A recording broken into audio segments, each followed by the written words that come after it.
Hi, it's Steve Morrison here, and you're listening to Chat with Chaps, chatting Millwall, come rain or shine. Good evening. How you doing, everybody? Apologies, guys. That's like countdown. A little swig of water, and I nearly drowned. Like went down the wrong hole. So that's not the intro that I wanted, guys. But apologies. Good evening, guys. Tuesday it's 8 p.m. and the gang are back. I'm looking forward to this one. So without any sort of more delay on this, next to me, I want to introduce the Sicilian Godfather, fresh from a killing, Angelo Milliotta. How you doing? You all right? All good, mate. All good. Just cleaned all the blood off the kitchen floor. That's it, exactly. Make sure you don't leave no evidence behind. And below you, I can't see the disco ball hanging up anywhere, but I can see the 70s wallpaper behind you, Disco Steve. It's Disco Steve. How you doing? You all right? Evening, gents. Evening, Joe. Good to see you. Yeah, thanks for pointing that out. My missus will kill me for using this room with the psychedelic wallpaper behind.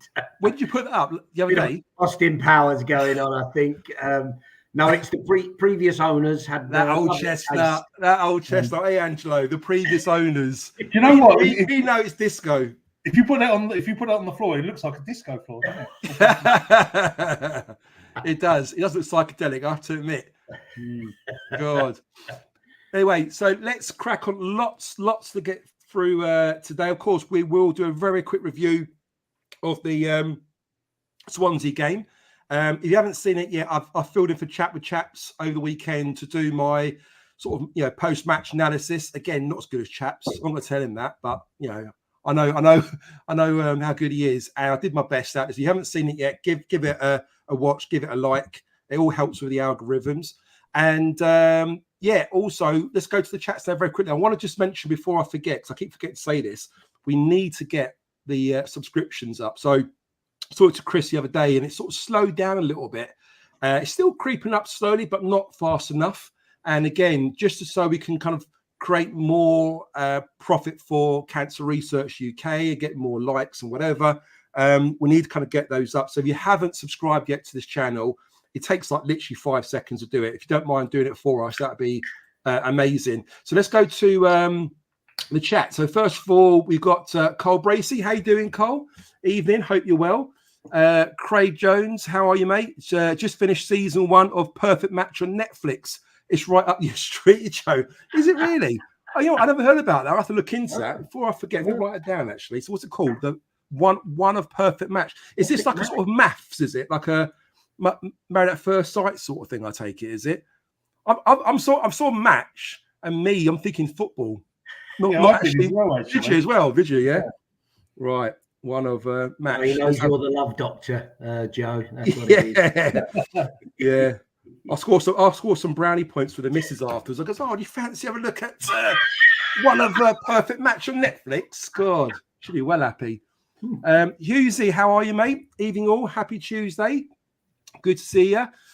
Jeff, how are you, mate? How are I think the Three Musketeers? Good evening, boys. How are you doing? Craig is in chat with Zamps.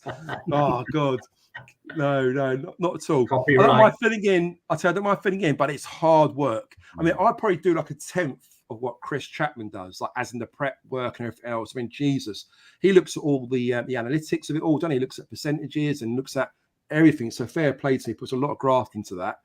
Joe, where is Chris? Is he on holiday or in prison, mate? Which one is Well, rumour has it, exactly. I think he got sort of stuck smuggling some... No, he basically come back from his family trip, didn't he? He went away to California, which is lovely. And then he come back and he had I believe he had a Christmas present from his work dude. It was a late it was a late wedding present, that was it. And it's quite far away. And by the time he got up there, he actually broke down. So he was sort of stranded a weekend away with his car, not able to sort of get back. So he had problems trying to get the car back, and hence the reason why I had to jump on and do the show. Otherwise, he would have done it. But he's good. He's kicking. He's alive. He's not banged up in prison. He's all right. He's all good. Yeah, exactly. So first of all, the game on Saturday, Angelo. Yes.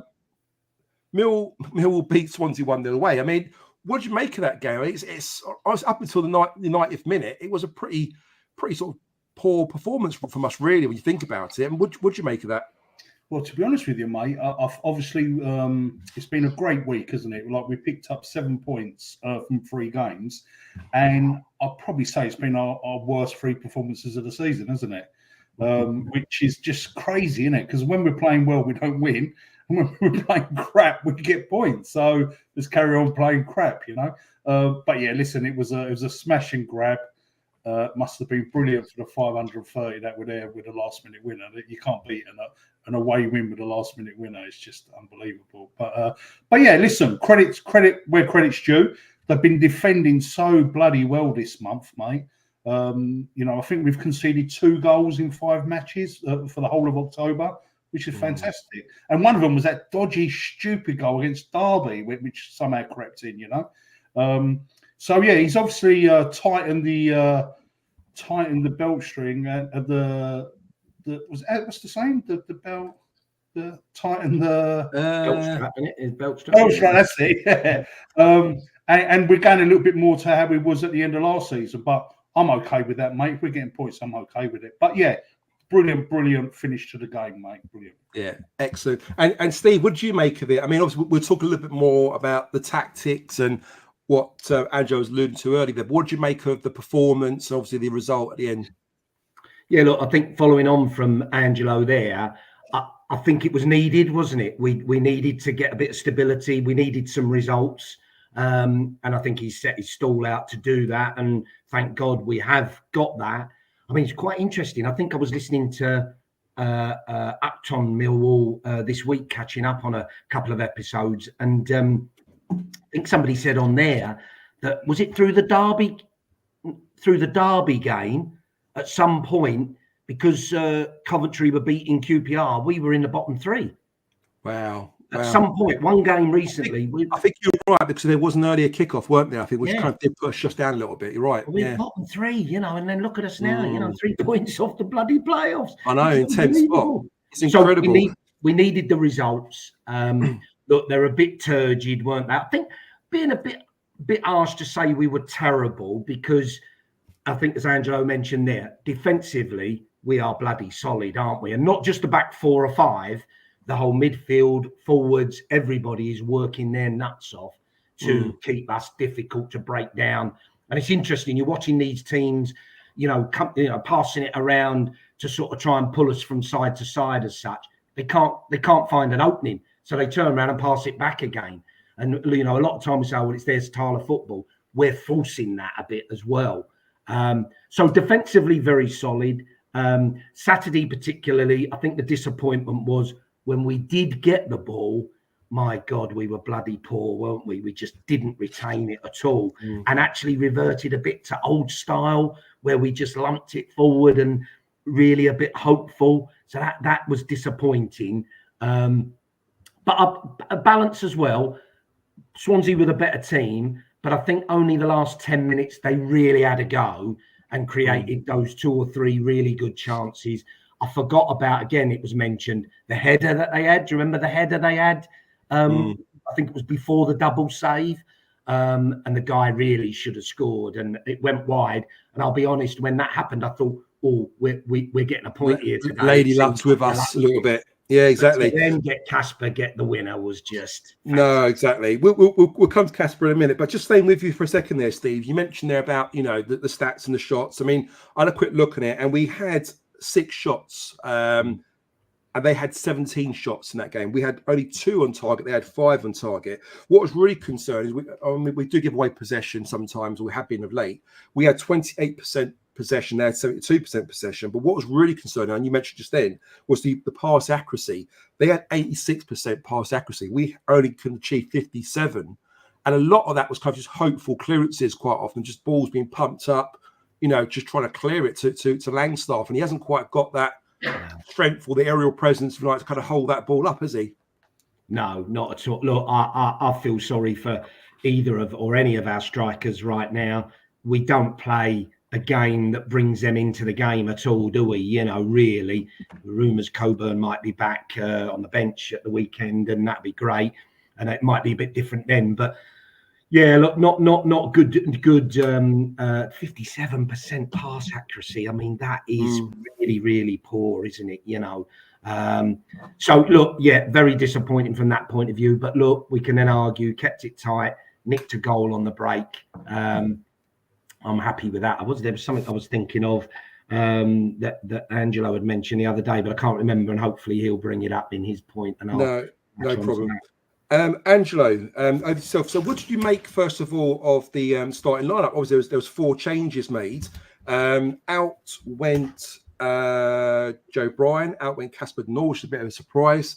Aziz was also out, and Ivanovic replaced with Danny McNamara, Ryan Wintle, Duncan Watmore, and Corey Langstaff. What do you think of that? First of all, was you happy? Was you a bit concerned by that? What's your general thoughts on that?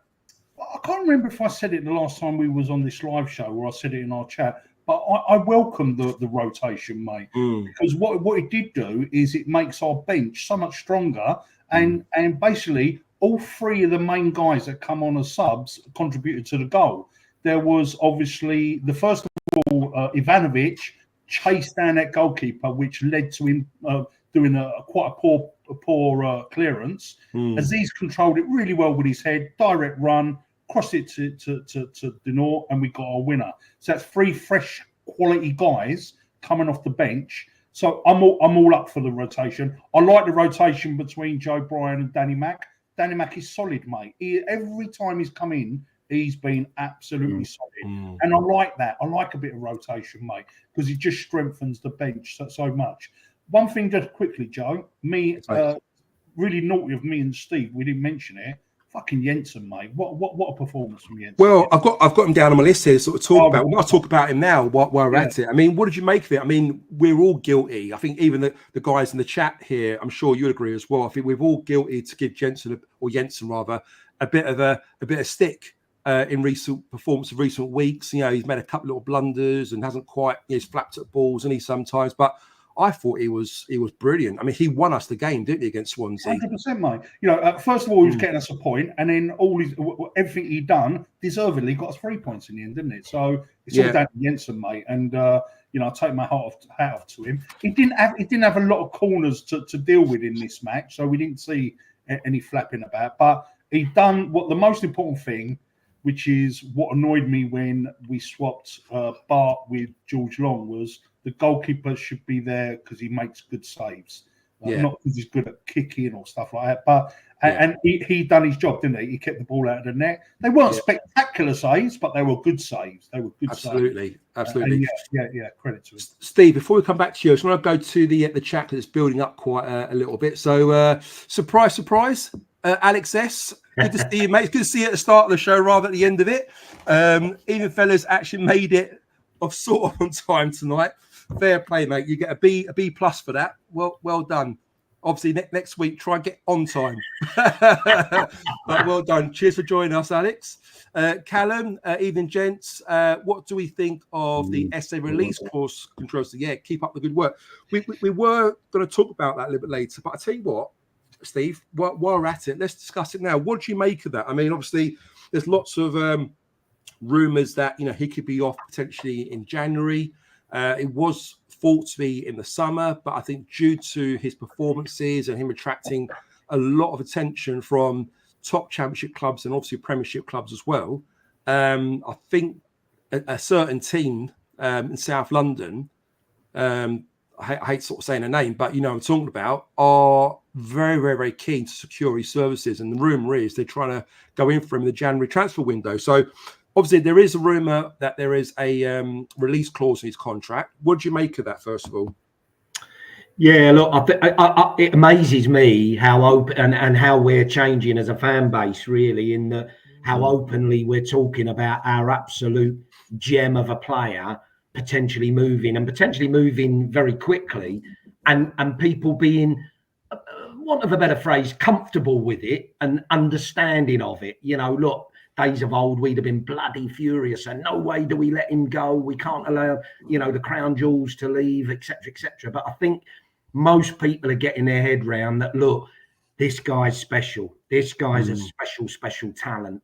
And much as we would love him to take us to the promised land. And who knows, this year could play a major part in that. But I think we all realise, look, with the new model that we've got of bringing players in, bringing players through, and selling them to reinvest in the team and the squad and the club, it's potentially going to happen. I was on here a week or two ago and said it would have to be 20 million plus.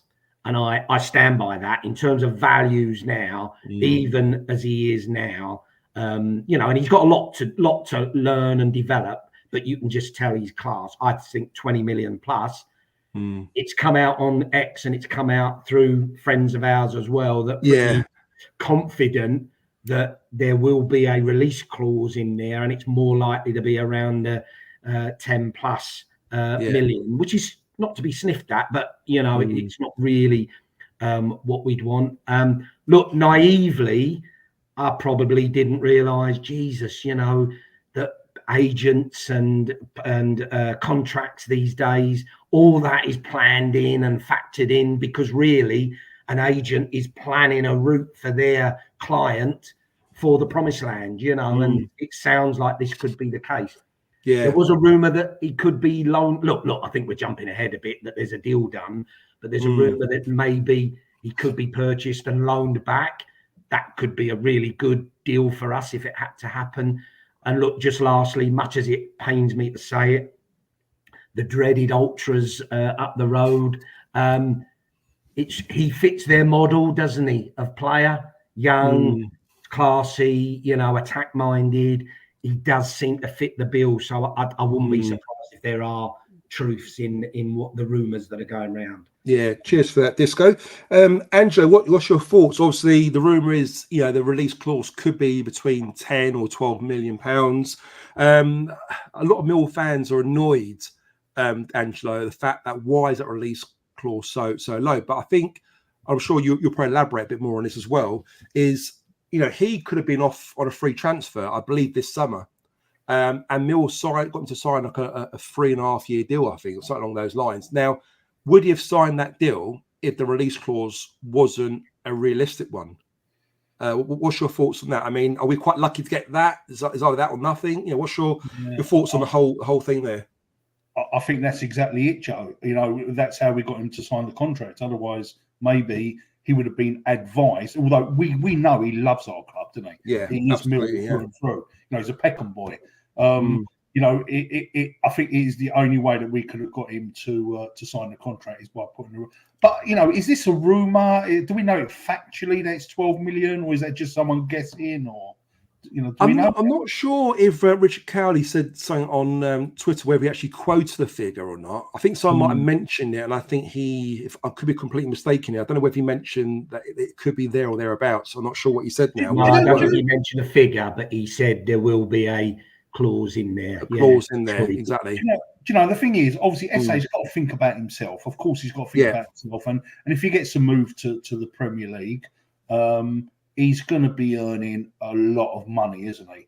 But will he go straight into a Premier League first team? I don't think so, mate. He'll be coming off the bench here and there. So, can we talk him into staying to the end of the season? See if we can fluke a playoff spot. Yeah. And who knows? If we was to fluke it into the Premiership, then we might be able to keep him. Do you know what I mean? But we don't know. But I guess the only problem is January. That's it. The deal will probably be done by January anyway, regardless whether we go up or not. Yeah. I mean, just looking at stats, I was wondering, how good is he in the Championship? Is he too good for the Championship? And even last week's stats, and this is the EFL stats, he had the most successful dribbles of the weekend. He had 8 successful dribbles. In second place was that lad called Raki Saki. I think he's the Palace guy on loan. And he got 4, and everyone else kind of got 3 and 2s and 1s. So the fact that Esther was so far ahead, I'm sure I read that some kind of record as well. Is it really? 8 dribbles in a match. Well, it just shows you what the boy's about. He's just so talented, and maybe. The Premiership is what he's destined. Maybe the Championship is too easy for him in some ways. I mean, can you imagine him in a really strong team where he's getting the ball constantly and not having to defend much as well? I mean, Jesus Christ. Do you know what I found, Joe? Do you know what I found last season, right? Last season, I kept saying to my son, SA's great, but I felt he was slow. Right, he ain't exactly fast. But Yeah. what he's done this season is his feet are so fast that he basically bamboozles the defenders and gets past them so easily. It's unbelievable. And he talks about and he talks about going to the gym, doesn't he, Angelo? If you look at his legs as well, I mean, he's very, very slight at top. He's not particularly big, but his legs are like tree trunks. His thighs are huge, and that's where he gets his power and his sprinting and stuff. So fair play to the boy. I hope there's real. Let's go back to the comments. Again, they're building up. So cheers for that, Callum. I appreciate that one. Alex S said Plymouth may have had 60% possession, but never really troubled us. Again, that it's fine having possession, isn't it, guys? But unless they're looking to play through our lines, which they find hard to do, it's a little bit pointless to have that ball. Carl Bracer said Danny Mack was incredible again, and Jens made 2 fantastic double saves. All he needs to do is to deal with the crosses. True. Then we can make him as good as Matthias Arkic. Absolutely. For me, I think he could be a fan favourite this season. If he carries on playing as he is and keeps putting those performances, the Great Dane, which I think we should be calling him now, the Great Dane, he could be, a really, really important player for us. Rosalind, how you doing? Evening. Good to see you. Hope you're well. Craig says, I'm sure Harris has talked about giving the other teams possession. It's about making them think about that they are in control when in fact they are controlling how we want them to play. Absolutely. You sort of see how we're set up, Craig, don't you? Like we kind of playing in sort of like in blocks, and we kind of shift across to one side, shift to the other, and we allow them to keep the ball in those sort of areas. I always remember years ago when we had Morrison and Gregory talking up front, and they mentioned about this thing about a trigger. And I'm pretty sure this is when Harris was in charge as well. Don't we remember it, Steve, as well?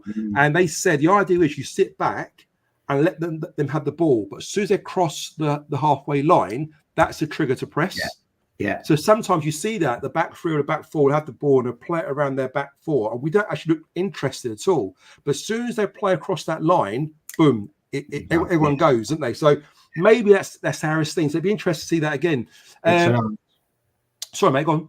It's an art. I'm saying that is a skill in itself. I would just say, we're saying about this change of style to get points, which I think has been needed, and sitting 3 points off the playoffs. Yes, absolutely, good point. All day long.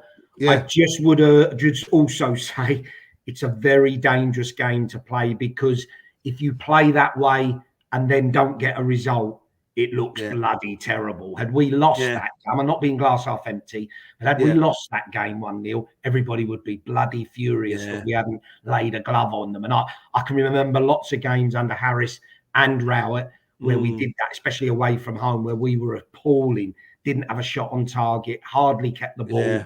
And lost, and there's nothing. And the words you're hearing is, we should have had a go, or we could have had a go, but we didn't. Yes. I know exactly what you mean. Exactly. Well, that was like the Cardiff game, wasn't it, Steve? It was like Cardiff. The second half. It's interesting, Steve. I know we're going to discuss it later, but again, we'll talk about it now very quickly while we're on the subject. Is what's this thing about playing well and not necessarily picking up the points? With the last 3 games, we've almost gone back to how we played the last 13 games of last season under Harris. We've been very, very defensive, hard to beat. Nick a goal on the counter. We've had 2 clean sheets in the last 2 games. We've got 7 points out of the last 9. And we've kind of almost reverted back to the old Millwall end of last season. I mean, are you happy to kind of like almost win ugly, Steve, or to your point that you mentioned just then? Yeah, look, I am. And why wouldn't you be? I'd go back to what I've just said there. It is a dangerous knife edge to be on, because if it goes against you, you can look really poor, and then the crowd turns, etc. One thing I would say, I do think, I'm not sure Bomber set up for Plymouth or necessarily Derby to play, maybe to be a bit tighter than we've been, but not to play like we did at West Brom and like we did at Swansea. And the best example of that is he played Joe Bryan. So he dropped McNamara, man of the match for me at West Brom, and he drops him and puts Bryan back in. Why does he put Bryan back in? That's to be more attacking. Have a go. Absolutely. That's got to be more attacking, hasn't it? Angelo, is defence the best form of attack when it comes to Millwall at the moment? Mate, as long as Millwall win, I'm happy, mate. You know what I mean? Like, that was a dreadful game that Swansea won, but boy, I was very happy the whole weekend, mate. And that's all I care about. Points. I think we mentioned before, haven't we, on here? It really makes or breaks your weekend, doesn't it? Yeah, How performances, differences. You come home, you're happy. If you're unhappy, you're not kicking the cat if you've got one. It just it really rears you up, doesn't it? Chris Brown, good to see you, mate. Hi all. Craig says, agree with Angelo on the subs. Needs to keep important impact players fresh. Absolutely, and it makes a big difference. I think to Angelo's point earlier, when you've got those guys come off the bench, the likes of Kasper De Noor, Ivanovic, it does sort of make things. It gives you another gear, doesn't it, to kind of go again. And while we're on the subject, Angelo, very quickly, what do you make of Kasper De Noor playing in that number 10 role? I mean, obviously he's done it before on a couple of occasions when he's come on as a substitute, but hasn't really played that role effectively. The rumour is allegedly that when he was younger, he used to play number 10 role quite a lot in the earlier part of his career, and then he's become more of a central midfielder, defensive midfielder at times. But he can play that role. I mean, what do you make of that 15-minute window opportunity that he actually came on, play that role? Mate, do you know what? You've got to give credit to Neil Harris, because all of us, the fan base, none of us even thought about playing him there, did we? We were thinking SA or someone else. But yeah, listen, he's excellent with the ball at his feet. Yeah. Okay, he hasn't got a massive scoring record, but he can pass the ball into the net any day of the week, mate. Yeah. So exactly. If we play in there, I think it could work, mate. And also, when you've got your likes of Billy Mitchell back as well, how are you going to get all these midfielders in? It could be a brilliant option, mate. And again. Are you saying there, Angelo, that if Mitchell does come back and sort of force himself into the team, who's a casualty? Who loses out? Would it be Saville? Would it be Honeyman? God knows. Because obviously, Billy's not played at all. And you know what it's like, mate? At the beginning of each season, players are so different, aren't they? You get some really good players, get some really improved players, get some players that have gone backwards, like in Maku. So we got to see what Billy's like this season. Do you know what I mean? But Andrew, sorry, go on, mate. Yeah, but I would like to see Kasper start a couple of games in that position. Let's see what he can do. Yeah, I agree. Interesting point from Jeff mentioned here, Angela, why we're on that subject is he said it might be being a bit harsh, but if Honeyman has had that chance instead of Kasper, we don't come away with the 3 points. Do you agree with that? Probably, yeah. I think, because Kasper is so good on the ball, it's literally what I just said a minute ago. He can pass the ball into the goal. Technically, he's a very gifted player, isn't he? The ball into the goal, mate. Absolutely. If you can thread balls through to players like Kasper is really good at, he can pass the ball into the goal, which means he's going to be better than Honeyman on the score sheet, I think. Yeah, absolutely. And Steve, obviously, I've come out in the past and I've mentioned that I didn't particularly like Honeyman in the 10. I can see what it gives to the team. I can see how it allows likes of Watmore and SA to get more involved in attacking areas. But for me, I've always stuck by it that for me, a number 10, you need to be creating goals, scoring goals. And to be fair, he put a lovely assist in for SA the other day, didn't he? When he cut that ball back to him. But I want to see my number 10 dangerous. And look, Kasper's played like 15 minutes at 10. He scored a goal, which is great. Can he do that consistently? It's the question we need to ask ourselves. But what's your thoughts on Kasper in the 10 versus Honeyman, for example, going to Jeff's point there? Yeah, look, and looking at Jeff's point, is he suggesting that Honeyman would have put that over the bar by any chance? I think so. I think so.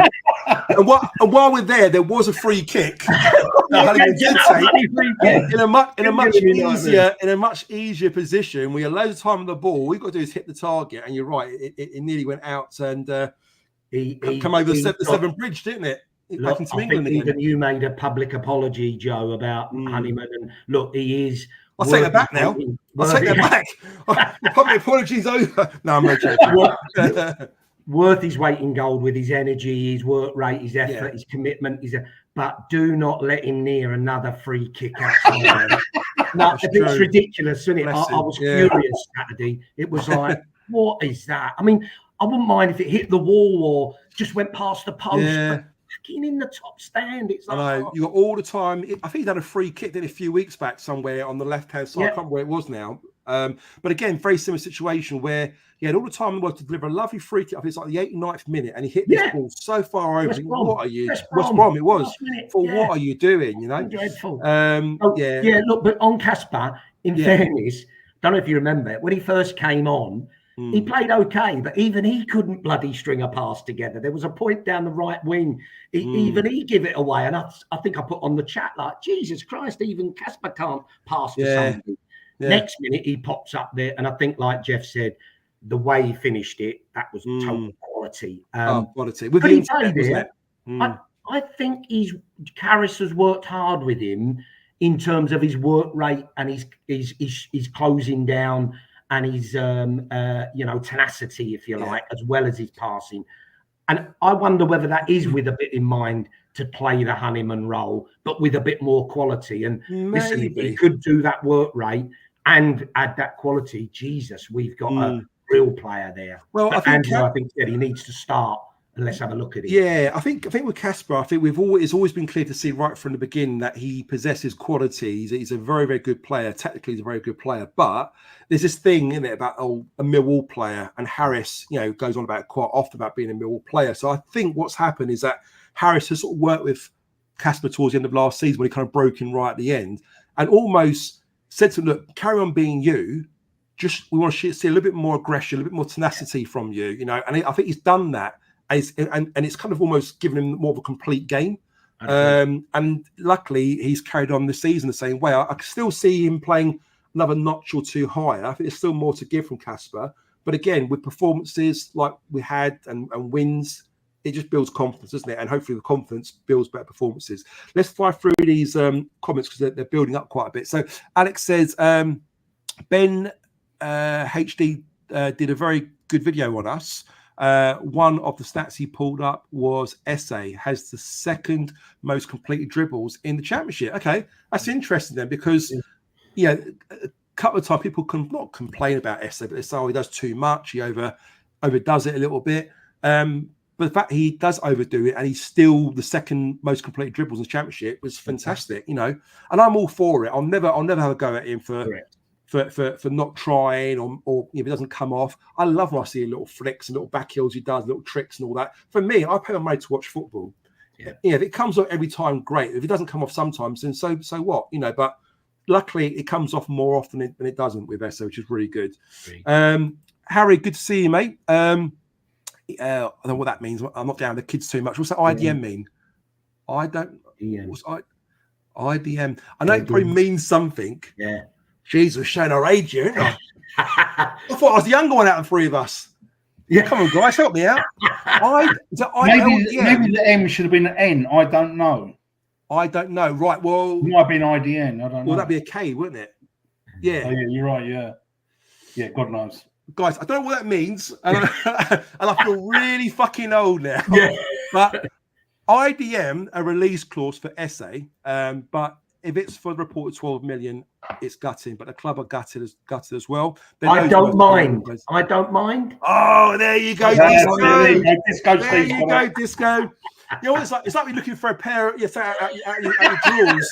You go through the old pants and socks. You go, where is it? You pull that drawer, pull the other drawer. You get to the bottom drawer. You're like, there it is. You find it. Well done, Disco. Well done. Exactly. We've got our credibility back again, haven't we? We're young. Young again. Right. We're not old. Yeah. Well, I hope you're right. Fucking hell, it'd be embarrassing if we're wrong now. No, I completely agree, Harry, mate. Gary Miles says, Esse ain't going nowhere in January, especially not to Palace. People online putting two together and come up with 6. Gary, mate, I hope you're right. And if you are right, I'll be buying you a pint what you're on your profile, mate, to say thanks. But I think everything at the moment is gearing up to him possibly leaving. I mean, Dougie Freeman's watched him on 2 or 3 occasions. We know that he's got quite a close relationship with the club. Dougie Freeman, I think he's in with Steve Gallen from their QPR days and all that. So there could be a connection there, maybe. Who knows? But we'll see. Carl Bracey says Esse should get £100 million release clause. I think even that is too cheap. But yeah, you're absolutely spot on. GC says I can't see the release clause if it's true as small as 12 million.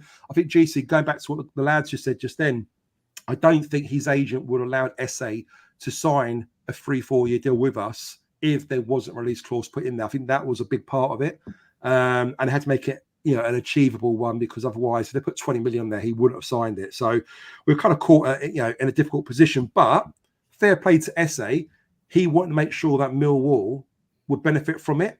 there are other players that mention names who have left on a free and couldn't give a shit about us earning any money on the back of it. So, it's good that SA at least, had that in mind, or at least him or his agent did. So that's good of him. And Joe, like a mate of mine said, if there is this release clause and whatever, don't forget it could then start a bidding war.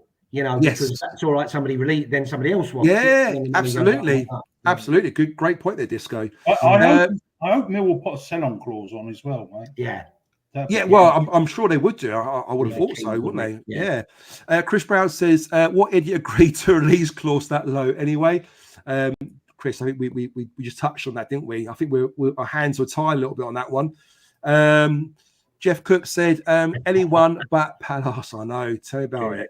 Alex says, if he does go to Palace, maybe take one of theirs the other way. Someone like Raki Saki.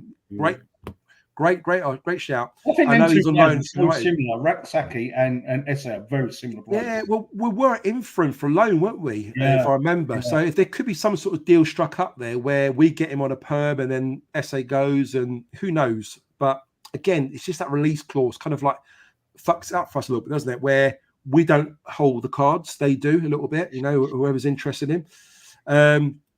Jeff says SA deserves his chance in the Premiership.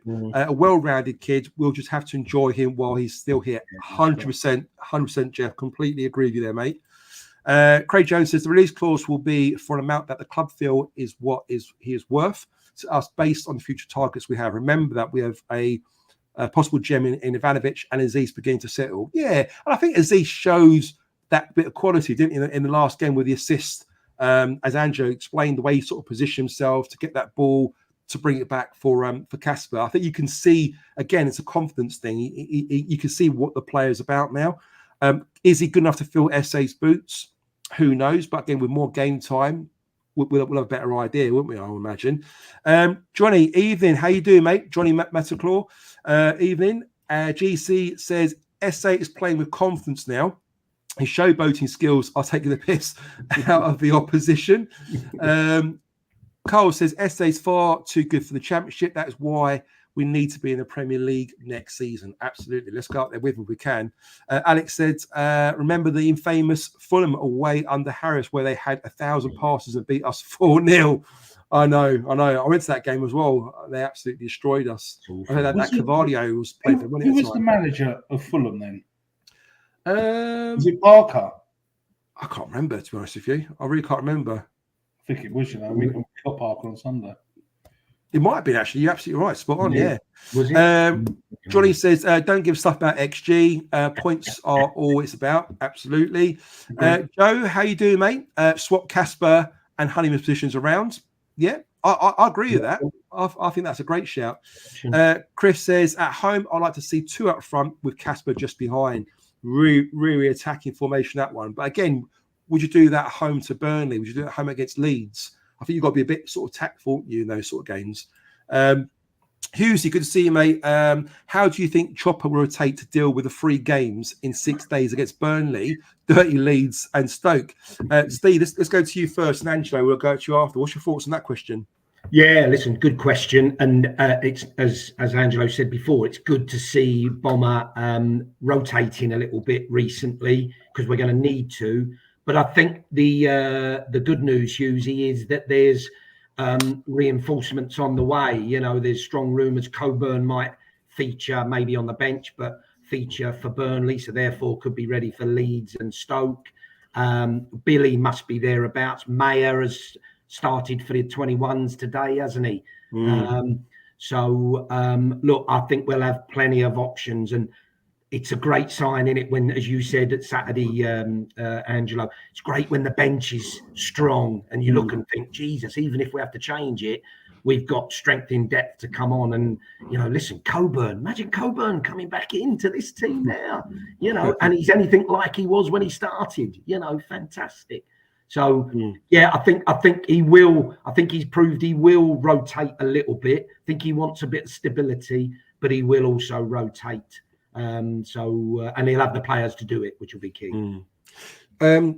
Angelo, with rotation in mind, presume that that's what he's going to be doing in the next sort of game or two. there's people been talking on social media a little bit about George Saville and him being a good mate of Harris, and that's why he sticks by him. I mentioned it on the live. I love Sav. I think I can see what he brings to our team. I'd rather have him in the team than not in the team. So I think he really does bring this sort of security to our midfield, and he kind of gives us that edge. But there were a couple of times when he was a little bit square on, a bit flat-footed, when players gone past him quite easy, and it could have cost us.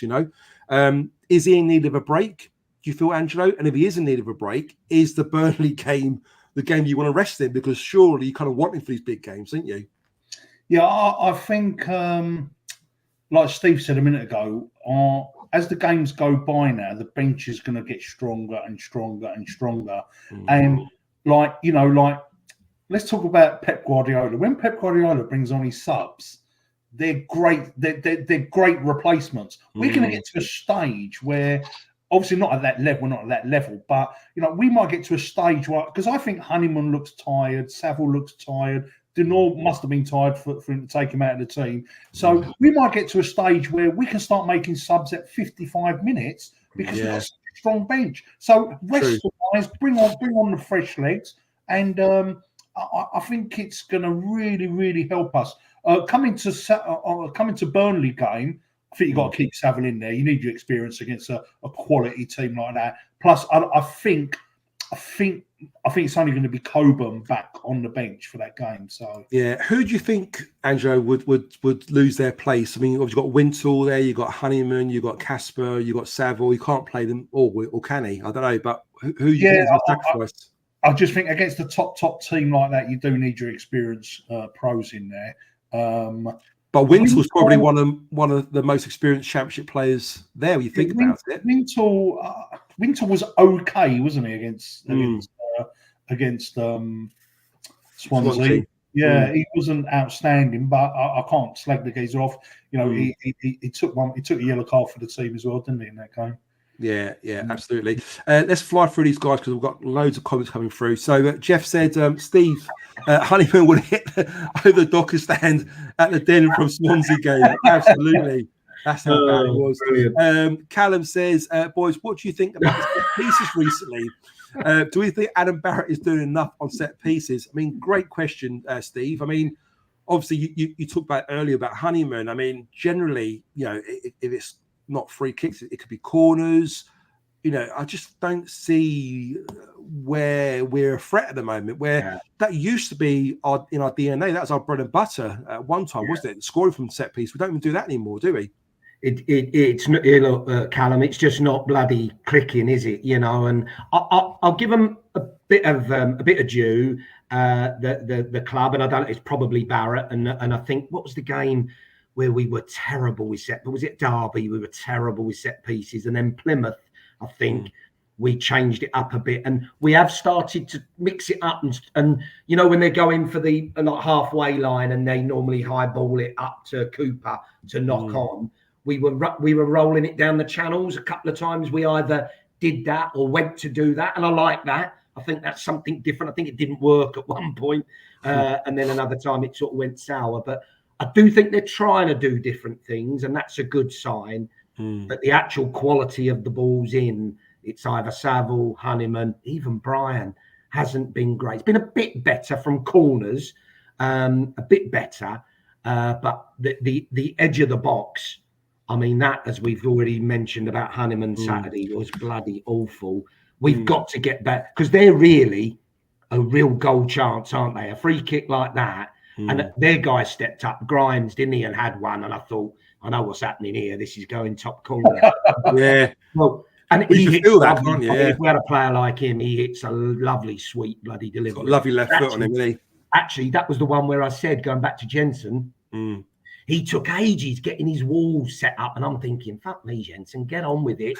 And he seemed a bit over to one side too far. It went into the wall, and I thought, well, he obviously got it bang on right, possibly. But no, look, that's an area. Christ, if we could improve that, we'd have another 3 or 4 goals easily this season, wouldn't we? I agree. Angelo, what's the alternatives to Honeyman? Okay, so what my take on the set pieces is we can no longer ever have a shot on goal. Yeah, it's just not worth it. Yeah? It's just a waste of a free kick. Yeah? Right. So we've got to do two things, right? What I would personally do when we had Zian Fleming, how many deflected free kick goals did he get? He got a few, didn't he? At least about 3, I reckon. Most of them, I'd say. 4. Yeah. And every one, he just used to hit as hard as he possibly could, and it would deflect in off someone and go in the goal. Yeah. I would rather someone do that than just keep hitting them over the bar. So what I would do, I would lay the ball off to Leonard. Leonard has got a shot on him, mate. I'd lay it off to Leonard. Leonard, drill it low and hard as much as you can. Let's hope for a deflection. If we don't get a deflection, let's hope the goalkeeper parries it out, and then we exactly. That's what I would do. We have got nobody that can take a free kick, and we've even turned Joe Bryan into a bad free kick taker. Well, that used to be one of his qualities, isn't it? Before joining Millwall. So Adam Barrett, if you're listening, do you not think Casper would have good delivery? You know what? I reckon there's a few options there. You've got Casper. I think Esse, I said before many times. Yeah, there's a couple of occasions where he's actually won a free kick. He's picked the ball up, and then you'll get someone like Saville, whatever, go past, just sort of nudge him out the way, take the ball off him a little bit, and he kind of gets overpowered, you know. But we should just try everybody apart from Honeyman and Saville. Yeah, exactly. Have a go. Yeah, have a go. Take it in turn. Have a rotor. We'll have a rotor. Just tick it off. Who's next? Right, let's get through these. I know. Where are we? Okay. Carl Brace said, I still don't know why SA. Yeah, exactly. Didn't take free kicks. You can't do it worse. And I said, Carl, before, this kid can turn water into wine, can't he? Like everything he touches turns to gold. So why not? Let's get him on it. Alex says, Aziz missed at West Brom. Honeyman missed at QPR. That would be an extra 4 points on the board. Absolutely. Spot on.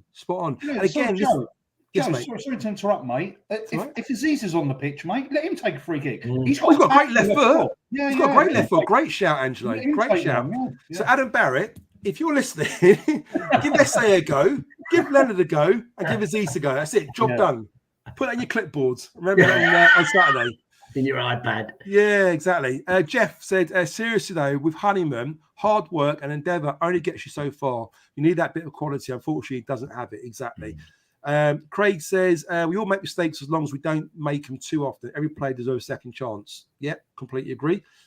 Jeff said, how much of the money do you chaps think will be given over to transfer targets if we sell SA, but still don't want us to sell to Nigel Pratts?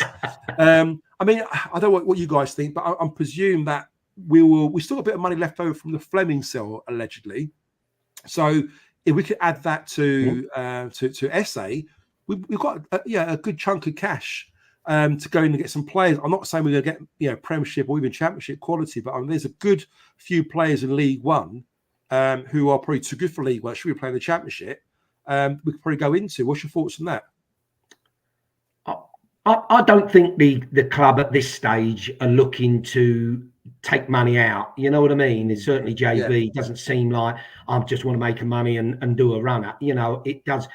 Whether it goes on players, whether it goes on training facilities, etc. It feels like they want to reinvest in the club and just make us bigger and stronger and better. So yeah, look, Jeff, I don't know how much exactly, but I'd like to think a big chunk of it would be reinvested. And Christ, imagine that. And as you say, the Fleming money, Jesus Christ, we'll have a fortune to spend. Exactly. This time next year, Rodney, we will be. We'll be millionaires. Exactly. Angelo, do you think that money will be spent wisely? Do you think that Jimmy will reinvest that money and kind of boost our sort of squad a bit more? I hope so. That's all I can really say, mate. I don't know. I hope so. I hope that they give a big chance back to us investing players. Disco Steve's down with the kids. It's the first time he's ever heard that in about 30 years. Brilliant. Nice one, Alex. Jess said, sorry. Oh, if not. Is that what he meant? Sorry, if not. No. Oh, he typed it wrong. Yeah, I get it. Okay, right. Yeah, it was Parker. And is it you, Angelo, if it mentioned that? Yeah. Chris says Barrett couldn't set a table, let alone a decent set piece. My wife always tells me that as well. What I don't get is that Rakisaki is definitely the more complete player out of him and Esse at the moment. Why do Palace want him? That's true. When they need to just utilise Rakisaki. Does Raki play on the same side on the right side, cuts him on his left foot? Does he? I'm guessing I think he does, mate. Yeah, and he's been playing really, really well as well. Yeah. Interesting. That is a good point there, Jeff. Gary said, listen to Harris. He says that Mitchell is at the back of the queue in regards to fitness, wise to play. So he must have a setback. Yeah, possibly. He's taking a little bit of the time, that one. He's definitely in full training, though. He's definitely in full training. Yeah. Daniel Clement says, love the show, boys. Cheers, Daniel. Danny, New Zealand. Where's Chris on holiday again? He funny, he was actually away on the weekend, but he's obviously got stranded where he was. His car broke down. So that's why I had to sort of jump on and do the match show, match analysis for him. But he's good. He's not banged up in prison and abroad or anything like that. He's on UK soil, if you like, and he'll be back soon, I'm sure. Guys, while we've got you in the chat still, if you haven't done so, please can you subscribe and like the channel. I spoke to Chaps earlier. He's got part 2 to release on the Paul Ifield interview, which is really good. Brilliant. I've actually sort of a little sneaky preview of it. It's really, really good. But he said when we get to 1,300 subscribers on our channel, I think we're about 30 or 40 away from that at the moment. He's then going to release part 2. So, guys, if you haven't subscribed yet to this channel, please, whether you do it now or afterwards, give it a like. Click on the subscribe button, bell, whatever. And if any of your mates like Millwall or watches us on here, ask them, do you subscribe? Can you please subscribe? You know, just helps get things moving, because the more subscribers we get, it just helps with the algorithms, and we can get some more money pumped in. And as you can see from the bottom left-hand corner of your screen there, all the money we get, well, actually not actually on there at the moment, is it? It's been replaced to subscribe. But we do put all the money to Cancer Research UK. That is our charity. All the profits go to Cancer Research. Right, let me go back to the comments again. Joe Scatter says, don't think release clause will start a bidding war. Once it is met, he can speak to the club who's met. That's a good point, actually, Joe. I mean, I think there is a possibility that you can go above the release clause, but then again, it doesn't make much difference, because you're absolutely right. The player will then decide who wants to talk to. So it's irrelevant, really. Once that's met, it's met. Johnny says, apart from the poor defeats to Luton and Cardiff, cost us top 6. When you think about it, that's a good point. Yeah. We had a good start to the season. Absolutely. Paul, how are you, mate? Paul, I haven't seen you for a while on here, mate, but I think you got nappy duties for the last couple of weeks, didn't you? Probably the reason why we don't see much of you. Paul says, great show as always, gents. Who will Mourinho's first signing as manager be? I think he's making a point here. Was there something out on social media earlier where I think I retweeted it, I saw it, where someone asked about where he lives. Was like, he said his closest club is Millwall. He said, I'm right across the water, he said, didn't he? Or over the tunnel. Oh, no, I didn't see that. Yeah. Over the bridge, yeah. I heard him say he wanted a manager's club that wasn't in the Champions League, wasn't it? Or something like that. It was something like that. There's a rumour that there might be a position available in the summer. So put your name down, Jose. Chris Brown says, don't know why we call them free kicks. Anyone we get costs us. It's true. Jeff says, concern for me is that there's no doubt about it, and Harris has a history of always playing his mates. Yeah, the first names on the team sheet will be Honeyman and Cooper. That worries me. But again, like, is Honeyman a mate of his? I mean, he's only really inherited him when he came back at the end of last season. I can see Cooper. I can see why Sab's in there. Maybe Hutch, you know. But yeah, Honeyman might just like him. I think people like Honeyman and Bradshaw, if you guys have ever met them, you know, they are lovely, lovely guys. They've got good personalities. They're very... what's the word? Very likable people. Yeah. You know, you probably hear them on interviews. I think sometimes managers see that and they kind of give them an extra bit of, you know, help, if you like, for game times, whatever. They always seem to kind of. They did the same thing with Joe Edwards. Done the same thing with Rowett. You know, I think these players are not silly. They kind of use that to their strengths a little bit, and they kind of get picked quite often to play, don't they? Alex says, do you think Tango has a release clause? Be gutted to lose him too. The rumour has it, again, I don't know how true this is. The rumour has it that he has got a release clause as well. So again, you're trying to destroy my night tonight, aren't you? I know. I hope I'm so wrong on that. But the rumor is that I think he might have it. I don't know how true that is, but yeah, again, why wouldn't he? If you're his agent, if you're him, you think, you know what, I'll come over, I'll play for you on a free, but I want to move to a big club again in a year or two. Whether the release clause doesn't come into effect after a year or 2 years, who knows, but interesting one. Craig Morgan says, we'd like to see Harding have some minutes yet. I felt sorry for the guys. You've got lots of Harding on there. You had a couple others on the subs bench, and Harris mentioned it, didn't he, after his interview? I think you might have said something about that, Angelo, the other day, that it's so nice that he credits them for their positivity around the changing room and how good they are, in training with the players and in match days. They're so supportive, although not getting minutes. And you can see Harding's a good egg. He's a decent guy. All the players seem to love him. I wouldn't mind sort of seeing him play. But then again, where would you put him in? I wouldn't put him ahead of Leonard. I wouldn't put him ahead of Tango or even Cooper for that matter. So it's a tough one there, isn't it?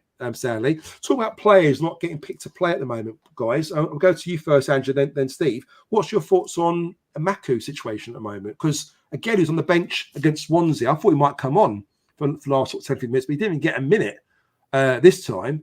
What's your thoughts there? Is he falling out of love with Harris or vice versa? I don't know what the situation is there.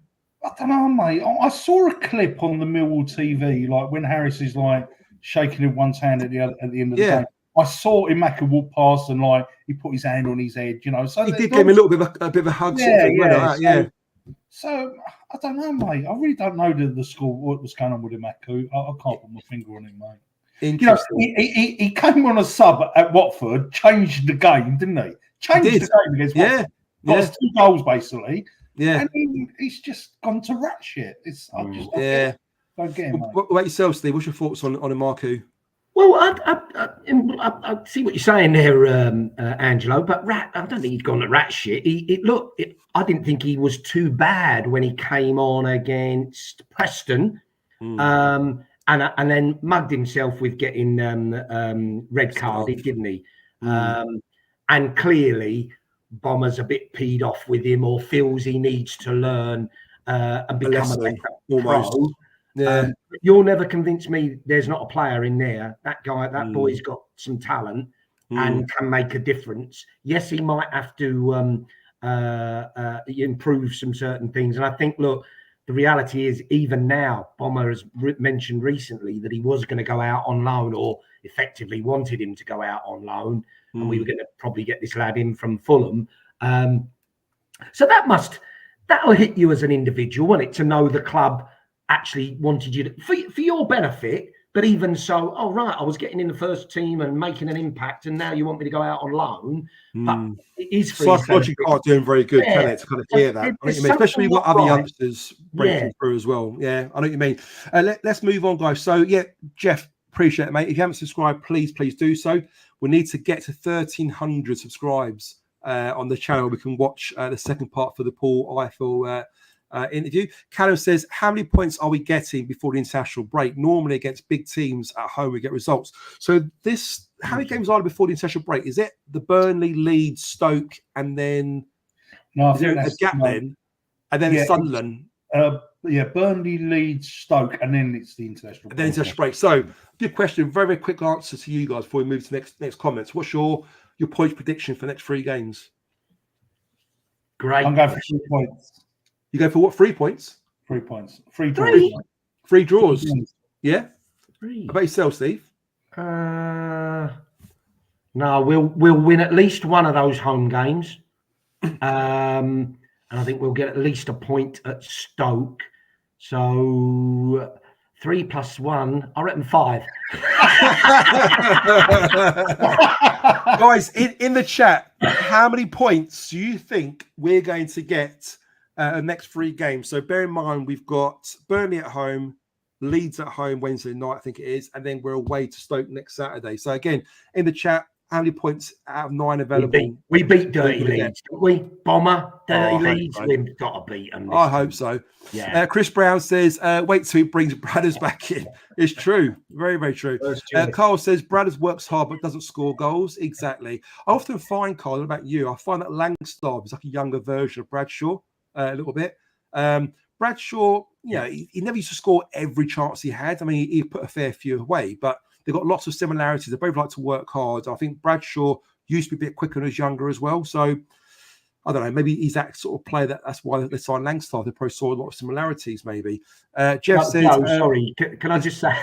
Yeah. I've remembered what I said at the beginning about, and I'm stealing Angelo's thunder here from earlier in the week, when I think, talking about strikers and scoring chances, I think Dear Bomber had been on the happy wacky backy. Zian must have left him a bit of wacky backy. From Amsterdam. Because he was saying that, very nice to smoke, and he was saying Saturday that we had the better chances against. I don't know what he was on that. Are you fucking crazy? I couldn't understand how he said that. We had the better chances.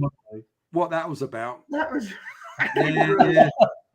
We were all a little bit shocked by that, weren't we? Yeah. You know, I had to play that back a couple of times. Do you reckon Barrett whispered in his ear? We had more chances there, you know. Yeah. Better there. God knows what he was seeing there.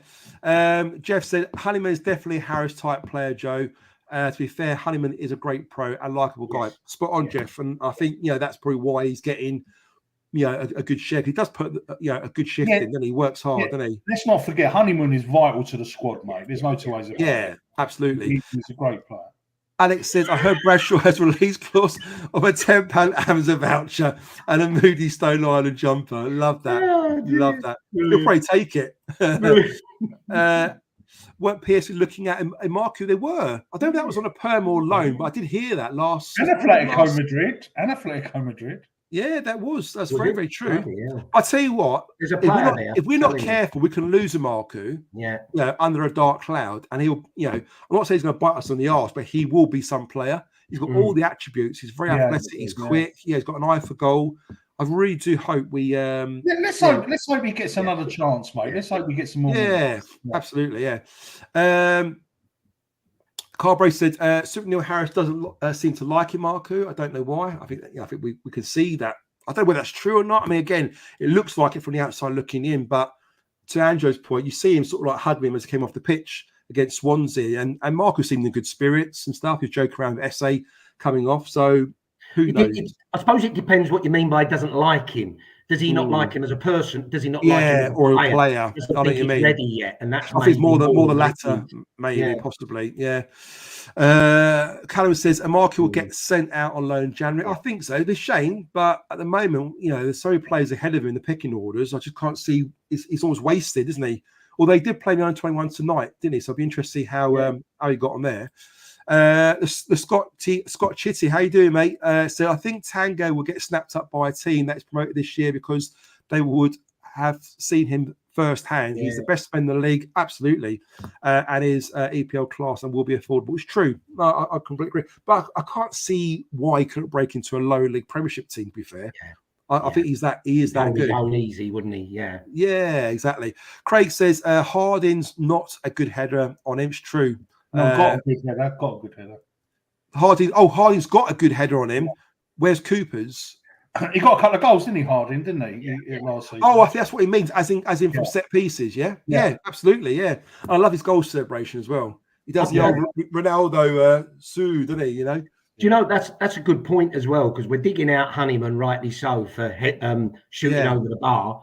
How many times does bloody Cooper head over the bar? He had one Saturday. That's true. Didn't he? Straight over the bar. Good point. Get over it and get it down. Going to the points. Cole's going for 9 points. Gary's going for 4. I was had to say wacky back in that house. Yeah, it sounds like it. Saka's going for 5. Alex is going for 4. Jeff is going for 6. Way good, Jeff. Chris said, that was the most negative one, wasn't I? 3 points. It's just a bigger, slower Murray Wallace, if there's such a thing. Callum says 7 points, Burnley draw, Leeds win, Stoke draw. I'll take that. I'll be happy with that. That's 5 points. That's 5 points out of why. Yeah. I thought it looked quite good. I thought that's quite achievable. You know, what's everybody snorting tonight? Johnny goes for 4. Sanga says Callum Jackson. I think your maths is mathing. Craig says win against Burnley, win against Leeds, 4-0 loss against Stoke. That's I'd take that actually, but I'm Probably actually going to yeah. Stoke, so I might not enjoy that. Bloody hell. 6 points out of 9 still. Yeah. Johnny said, Langstaff me to stop wearing Bradder's boots. Yeah, God. Chris says, Cole, let me know what you're smoking. I can sort of smell this sort of stench now. Can you? The old, the old marijuana's going around. Alex said, and Macu could be another Tyler Bury for us. You know what? There's some similarities, but the good thing about Amaku is he loves the fans. You know, you can see he's got that connection with the fans still. Even when he's not played or he gets a few minutes, he's the one who'll go around the stadium at the end of the game, especially at the Den, and he'll go around and do a lap of honor, he'll clap the fans. Where I think Tyler Bury had this sort of like love-hate relationship with the fans, didn't he? Where some days you'll love him and some days he'll hate you and love you back, and I don't know. Bit of a shame what happens to that kid. Harry goes for 6 points. Callum went for 7 points. He coming for international break. Leeds getting smashed. I do hope so. Lovely. I really do. Jeff says, I think we should resign George Long so that when Rowett gets his next job, he can sign him again and we'll make a bit of a profit. It's true. There's a little rumour Rowett might be going to Burton. Oh, really? Yeah, because he lives near there, doesn't he? Yeah. Right. Well, it gives that work-life balance, I suppose, isn't it? 3 points, either 3 draws or we lose 2, win 1. Yeah. Bit conservative of you there, Craig, but I hear where you're coming from. Callum says, sorry, boys, about the mass in points. Had to drink. I'm glad it was alcohol and not, anything else. Sax says, Scanlon will be back by Christmas as well. Yeah, we've got about him as well. Really? The Liverpool left back. Be good to see him back in the squad. Yeah. But guys, shame I'd like to have seen him. I really think there was a player there. It would have been interesting. Well, I saw a look when he came on. I can't remember what game it was, maybe. He did come on, didn't he, for the last sort of 10, 15 minutes, and he looked really, really bright. He looked good both going forward and defensively. So who knows? We could have a good end to the season and everyone comes back fit and fighting well. Joel, can I just, sorry, because we mentioned Tanga as well. And again, sorry, Angelo, you pointed it out on the group before, but during the week. What was fantastic, if people haven't seen it, get the video when we score the winner at Swansea, and it's got Tanga from behind with Cooper. Yes, Tanga's celebration. He's all in, isn't he? He's all in. He does that kind of punch in the ground and fist, like going mad. Brilliant. I guess these defenders love that because they work hard, especially Millwall defenders. They work hard for 90 minutes where they're just constantly putting out fires, aren't they, and trying to keep us in games. And they're hoping that the guys on the other side of the pitch, the forwards or the attackers, do their job. And when they do, it must be so rewarding for them to know that their hard work, pays off at the end. So completely agree with you there. Guys, start with Angelo, and then Steve. What's your thoughts on the Burnley game? Obviously, the return of Scott Parker. No Zian Fleming, Angelo. Obviously, he's got this loan to buy agreement, which means he can't play against us. How do you think the game's going to go, and what's your thoughts on the Burnley this Sunday? Do you know what, Joe? I'm hearing from the Burnley fans, they're not exactly happy with how they've been playing, mate. Really? Yeah, they're not impressed with Scott Parker. Right, okay, it's interesting. Yeah, they couldn't even beat QPR at the weekend. They're not firing on all cylinders, and there is a little bit unrest with the fan base with Scott Parker. So I think we're playing them at a good time, to be fair, mate. The only thing is, I think every time we've come up against Scott Parker, he's had our number. He's like a bit of a Tony Mowbray. He always does us over. He does seem to do well. And we know it'll be a possession-heavy, Burnley team's going to come down. But again, to what we mentioned earlier, if we can stay compact and let them have the ball across their back 4, back 3, I don't know how they want to play, then and we make a goal on a break, who knows? If it's possible. Beat them last season, beat them? last season before, I think it was. The season before they were Prem, weren't they, last year? That's So it. Yeah, sorry, it was. Yeah. When Company come down, I think we beat them, didn't we? Oh, well, we beat them. And I think we drew to Sheffield United. I can't remember which way around it was, but I know we played really well, got some points on, didn't we? So, yeah, that'd be decent. Steve, what's your thoughts on the Burnley game? Well, I've got a definite prediction. I think before the match, no snorting.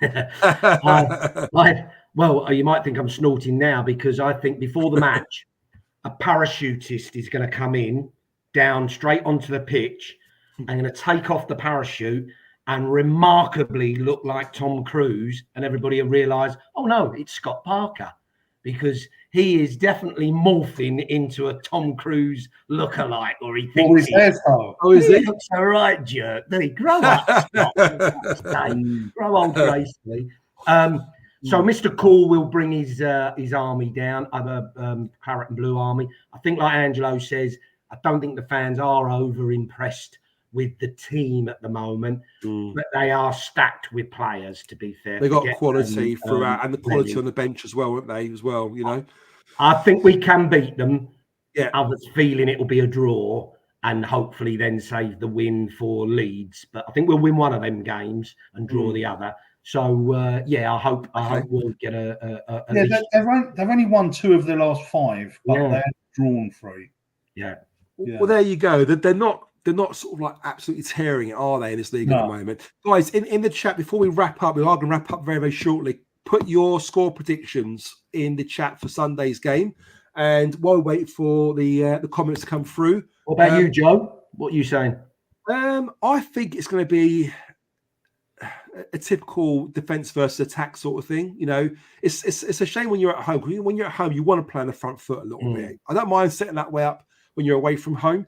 But, you know, a Burnley side that are very, very comfortable on the ball. Even their defenders are ball-playing defenders. We're going to have to concede possession. And as long as we create some chances, as long as we've got some kind of pace on the counter, I want to see us at least create something, you know. But I think it'd be a very, very sort of tough game. I'm going to go for a win, though. I'm going to go for either a 1-0 or a 2-1. Here you go. I'm going for 2-1. 2-1 win at home. Guys, in the chat, put your score prediction there. And then you two, start with you, Steve, then Angelo. What's your score prediction for Sunday? I'm going 0-0. Oh, yeah. Yeah? Yeah. That's not a bad point either, is it, Angelo, against Burnley? No. And it keeps us 3 clean sheets. That'd be, 10 points out of 12? Obviously, right? I hope we fucking win. But Yeah. But yeah, I think it's going to be a 0-0. Yeah. How about yourself, Disco? I'm sorry, I'm going to be boring. I'm going to say sit on the fence on 1-1. Right. I think we might take the lead, but they might nick an equaliser, unfortunately, despite our best efforts. But look, wouldn't surprise me if we nicked to win either. So but either them results would be decent. Not to lose to them would be a good result, I reckon. That's what I was going to say. I mean, I think it's one of those sort of games where I think we'll take a draw at the start of the game. But if we do nick it 1-0, then it'd be brilliant. Do you know what I mean? And if the performance is not quite there, we get the points. That's the most important thing, isn't it? You know. So let's go to the chat very quick before we end off. So Gary's going for 1-0. I presume it's 1-0 Millwall, Gary. Alex going for 0-0. Chris going for 2-0. Is that a 2-0 loss, Chris? I presume that's what you mean there. And I can see that. Craig said, prove it wrong, and shithouse, another 1-0 win. Callum going for 2-1 win like myself. Cheers, Callum. Paul is going for 2-1 Millwall. Neil will have us up for it, seeing as they took Fleming from us as well. Yeah, exactly. That'd be that's a very, very good point. Alex going for 0-0 and 32% possession. Really, Fleming will be at the game. Do you think he'll be in the stand? I'm pretty sure he will be. I'm sure he'll try. Honestly. I think he'll make a point of wanting to come down to see his old teammates and, spend the afternoon. So I'm pretty sure he'll be sat, not in the dugout, but, they sort of sit them behind somewhere, don't they, in the dugout? Can they do that sometimes? I'm sure he'll get some dogs abuse. How it works. Yeah, exactly. But, Hugh's saying Desmond versus Burnley. Guys, I think we are there. We said we want to try and keep it under an hour, and we've gone 15 minutes almost into injury time. So apologies about that. But guys, anything you want to say before we wrap up? Angelo, anything you want to mention before we? Yeah, I do want to say something. Yeah. Now I know it's been a very positive week where we've got 7 points. Yeah, but Neil Harris looks really happy lately. Do you think so? You say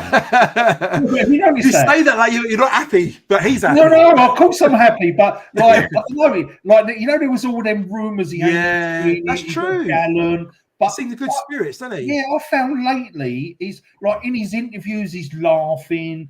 I feel like he's really, really enjoying his job at the moment. You know, whereas I can't say that a couple of months ago. To interrupt you, Angelo. You know what's really, really weird, right?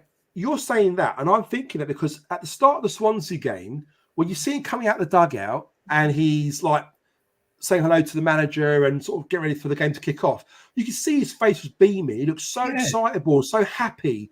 Yeah, and sometimes, didn't he?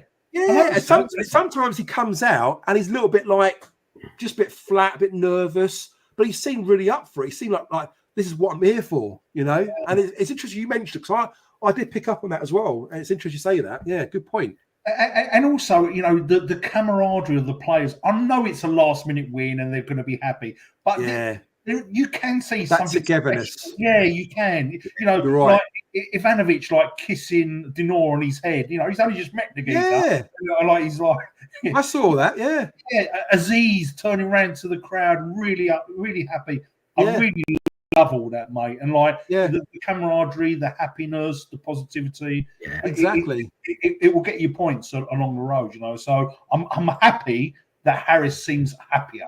Yeah. I'm with that. Well, let's keep it going. Let's make sure that he's happy. So Angelo's happy, and then we're happy because Angelo's happy because Neil's happy.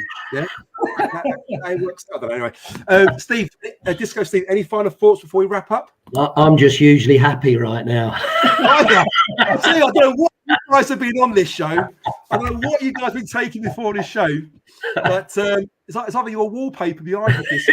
It is. It's going around my brain, man. Yeah, I hope you have one by your room. No, I think like Paul said before, he's absolutely right. On the back of what you've said there, Angelo, Bomber is enjoying life right now. He's enjoying the team, the club, everything, the fans. He will have us right up for that Sunday. So, you know, live on the telly as well. How many times has he really put a show on for us at home? So we should go in with a lot of confidence. The good news is we've got players coming back, key players as well. We're only going to get stronger. I'd like to see us be a bit more attack-minded and not too solid, but we've got to be sensible because they're a team that could rip us apart. But this could be a telling 3 games, couldn't it? If we can come out of this with some good, like I'm saying, I'd like to get 5 points. You know, we could be entering that. Well, we could be entering that playoff. Spots, and have a good, really good shape. You know, it's a good time. It's a good time. Long way to continue. Yeah. Well, look, thank you, boys. Really appreciate your words of knowledge and wisdom as you always bring to this show. And thank you once again for your help there. Thank you to the listeners. Obviously, if it wasn't for you guys, we wouldn't be sat here doing what we're doing here. So appreciate you coming on the live with us. We really do mean it. Look forward to seeing you next Tuesday. We'll be back on again at Tuesday at 8 p.m. unless there's anything that could go wrong, whether, I don't know, I hate to think what could go wrong. But anyway, we will be here. We will be here, hopefully, yeah. But listen, let's enjoy the rest of this week. Let's work hard. Look forward to the weekends. Enjoy the game on Sunday. If you're going, enjoy it. You know, if you're watching on a stream, whatever, you know, let's get behind the lads. I said it on when I ended my match analysis the other day. I find that sometimes when we get the den packed out, it's great. There's no point it being packed out if we're not being vocal or being loud or being noisy. I think we really need to bring that intimidation. I'll never forget when I met Brooke Norton-Cuffy once at the end of the season awards. I was chatting to him and I asked him the question outright, what made you choose Millwall? You had loads of options, you know, loan options. And he said, you know what the reason was? So I'll never forget, he said, I came here once for, I think he said he was at Coventry and he was a sub. He said, I was warming up as a sub and I felt so intimidated by the Millwall fans. He said, I shit myself. He said, I didn't want to go out to warm up, he said. And even when I do come on, he said, I felt really nervous, especially when you hear the Millwall go, meh, and the whole state. And he said to himself, I would love to be on the other side of the fence as a Millwall player with that support behind me. Wow. Yeah. And that was his reason for choosing Millwall over several teams. And when he said it to me, I thought, you know what? I love that. I love that. And that says a lot. A lot of players feel intimidated by that, but we've got to be up for it. We've got to be noisy. We've got to be boisterous, you know, and let's get behind it. Let's really take it to Burnley. Let's really make an atmosphere out there and get behind the lads. And the players always say it themselves, when the Millwall are behind them, it gives an extra 10-50%, gives them that edge. We do act as a 12th man, don't we? You know, Joe. You know, in Italy, right? They have the announcer on a microphone, and he's the crowd. Right? That's what we need to do with you, right? That's what we got to do. We need to get Joe on a microphone in the stadium. Yeah. Come on, you lion! Come on! Yeah, that's what we're doing here. Yeah. I think you do a blinding job, mate. Well, that's it. Well, Max, if you're listening to this and you need someone to you need a hype man at the den, give me a shout, give me the microphone. I'll do my best for you. Just give me a free chicken balti pie and a pint. I'll be happy.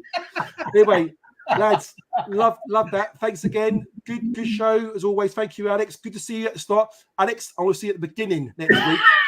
Right, don't be late, or you get a fine, Alex. Yeah, you get a fine. Because the clocks went back, innit? He made it. Yeah, probably that's what it is. Yeah. You're absolutely right. Exactly.